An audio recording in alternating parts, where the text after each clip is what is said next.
মিরপুরের শিয়ালবাড়ি এলাকায় কেমিক্যাল গোডাউনে আগুনের ঘটনায় এখন পর্যন্ত 9 জন নিহত, 8 জন দগ্ধ হয়েছে।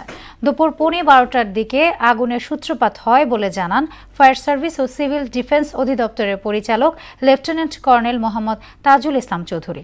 ইতিমধ্যেই গোডাউনের রাসায়নিক নিষ্ক্রিয়করণ শুরু করেছে ফায়ার সার্ভিস। আরও জানাচ্ছেন নাহিদ সিরাজি নিমি। রাজধানীর ঘনবসতি এলাকা মিরপুরের রূপনগর আবাসিকের শিয়ালবাড়ির একটি কেমিক্যাল গোডাউনে বেলা 12:15টার দিকে এ আগুনের সূত্রপাত হয়।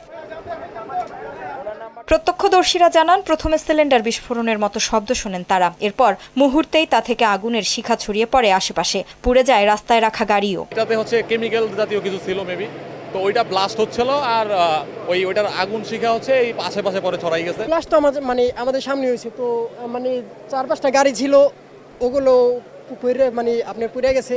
তো 2-3 মোটরসাইকেল ছিল, ওইগুলো গেছে পুড়ে। ভিতরে লোক আছে, যেমন আমারই একটা ভাই একটা বোন ভিতরে। আমি কিন্তু এই এলাকায় থাকি, আর আমার ভাই ওই অফিসটাতেই চাকরি করে। খবর পেয়ে আগুন নিয়ন্ত্রণ ও উদ্ধার অভিযান শুরু করে ফায়ার সার্ভিসের 5টি ইউনিট। এরপর সেখানে যোগ দেয় আরও 7টি ইউনিট। শেষ খবর পর্যন্ত ফায়ার সার্ভিসের পাশাপাশি আগুন নিয়ন্ত্রণে কাজ করছে সেনাবাহিনী, বিজিবি ও কমিউনিটি ভলান্টিয়াররা।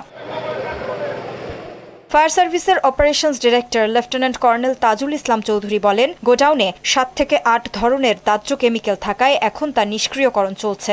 এই যে কেমিক্যাল গোডাউনটা রয়েছে, এটাকে নিউট্রালাইজ করার জন্য যা যা করার দরকার আমরা করছি। আমরা যে উপাদানগুলো যাচাই বাছাই করলাম, তাতে আপাতত মনে হচ্ছে যে 7-8টা আইটেম রয়েছে। উদ্ধার কাজে গোডাউন মালিকের কোনো সহযোগিতা পাননি বলেও অভিযোগ করেন তাজুল ইসলাম। কোনো ফোন অথবা কোনো ব্যক্তিকেই ফোনে পাওয়া যাচ্ছে না। নাহিদ সিরাজি নিম্মি, মোহনা সংবাদ, ঢাকা।